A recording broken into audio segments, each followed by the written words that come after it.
This is day 18 of my 30 day challenge. আসসালামু আলাইকুম রহমতুল্লাহ। সবাইকে জানাই জুম্মা মুবারক। আজ শুক্রবার হিসেবে ফজরের পরের ঘুমটা অনেক লম্বা হয়ে গিয়েছে। ঘুম থেকে উঠে দেখি সকলের নাস্তা করা হয়ে গিয়েছে। আমি একটু বাইরে গিয়েছিলাম, সেখান থেকে এসে নিজের খাওয়া দাওয়া সেরে অনেকদিন ধরে ভাবছিলাম মাদ্রাসার ক্লাসরুমগুলো একটু পরিষ্কার করা দরকার। সিলিং, ওয়াল বেশ ময়লা হয়ে গিয়েছে।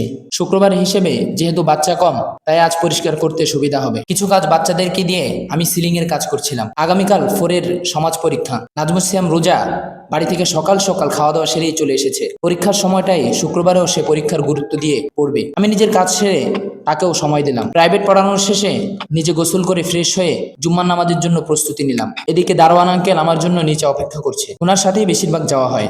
জুমার পর যেহেতু কোনো কাজ ছিল না, তাই খাওয়া দাওয়া সেরে বিকাল পর্যন্ত রেস্ট নিলাম। আসরের পর ভেবেছিলাম একটু বাজারে যাব। নিচে এসে দিকে অফিসে বড় ওস্তাদজি বসা। যেহেতু পরীক্ষা চলছে, ছুটির দিন হিসাবেও অফিসে থাকতে হয়। অনেক সময় গার্ডিয়ানরা বেতন ও পরীক্ষার ফি নিয়ে আসে। আমি বাজারে যাব বলে প্লের এক সাবজেক্ট প্রশ্ন ইব্রাহিম ভাইয়ের দোকানে নিয়ে যেতে হবে ফটোকপি করতে। আমিও আমার প্রয়োজনীয় কিছু কাজ সেরে প্লের প্রশ্ন নিয়ে সন্ধ্যার আগেই রওনা দিলাম। বেশিরভাগ সময় বাজারে হেঁটেই যাওয়া হয়। যেতে যেতে বেশ দেরি হয়ে গিয়েছে। মাগরিবের নামাজটা নয়াপুর বাজার মসজিদেই পড়া হয়েছে। নামাজের পর ইব্রাহিম ভাইয়ের দোকানে প্রশ্নগুলি ফটোকপি করতে দিয়ে আমি একটু বাজারে গিয়েছিলাম। আমার মধু বিক্রির জন্য কিছু ভালো কৌটা কিনতে হবে।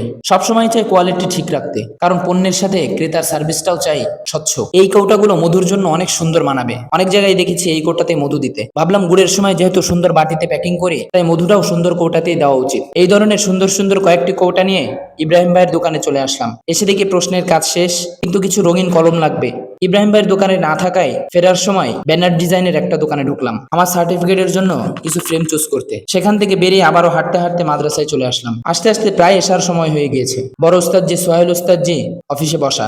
বাজার থেকে এসে সবকিছু রেখে আগামীকালের প্রশ্নের কাজ করার জন্য দ্রুত বসে গেলাম। প্রায় দিন প্রশ্নের কাজ করতে করতে অনেক রাত হয়ে যায়। খাওয়া দাওয়া ও ঘুমও অনেক লেট হয়ে যায়। বড় ওস্তাদজি বেরিয়ে পড়লে সোহেল ওস্তাদজির সাথে বসে বসে প্রথম শ্রেণী ও নার্সারির প্রশ্নগুলো বানাচ্ছিলাম। একটু পর সোহেল ওস্তাদজি বাইরে যে আমার জন্য ঠান্ডা নিয়ে আসলেন। একটু পর সোহেল ওস্তাদজি রুমে চলে গেলেন। আমি আমার কাজে মনোযোগী ছিলাম। উমায়ের স্যারও দেখি ঘুরতে ঘুরতে মাদ্রাসায় চলে আসছেন। স্যারের সাথে গল্প করতে করতে প্রশ্নের কাজ শেষ করলাম। অনেক রাত হয়ে যাচ্ছে, তাই উমায়ের স্যারও বাড়ির দিকে রওনা হলেন। এদিকে আমার প্রশ্নের কাজ শেষ হলেও বড় ওস্তাদজি বলেছেন আগামী দিনের সকল শ্রেণীর প্রশ্ন একসাথে গুছিয়ে রেখে দিতে, যেন সকালে এসে পরীক্ষার কাজ করতে সুবিধা হয়। আমার প্রশ্ন বের করে সকল শ্রেণীর প্রশ্ন একটা খামে গুছিয়ে রেখে দিলাম। এরপর দেখি প্রায় 11টা বেজে গিয়েছে। অফিস তালা মেরে ফ্রেশ হয়ে নামাজ আদায় করে খাওয়া দাওয়া শেষ করলাম। আজ শুক্রবার হিসেবে নিজেকে কাজের ব্যস্ততা রাখতে পেরেছি। চাই সকলেই আমার কাজে খুশি হোক এবং আমিও সকলের দোয়া ও উৎসাহে অনুপ্রাণিত হই, নিজেকে ভালো কাজের প্রতি আরো ইমপ্রুভ করতে পারি। দেখা হবে আগামী দিন। সকলে ভালো থাকবেন। জাযাকুমুল্লাহু খায়রান। তাবারাকাল্লাহু ফীকুম। আল্লাহ হাফেজ।